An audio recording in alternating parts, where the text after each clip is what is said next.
Today we'll talk about how can you enable dark mode on your dream app. We're going to figure out the solution or know how you can do that on your app. So you just follow these ways, then it's going to work with you.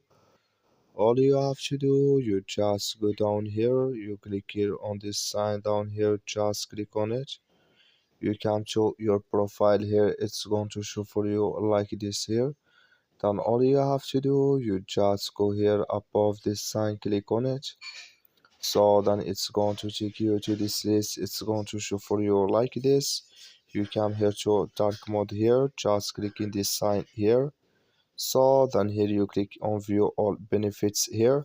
Then before that you have to get premium here.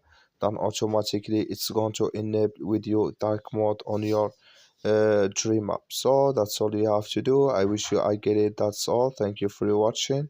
Don't forget to support us by liking and subscribe.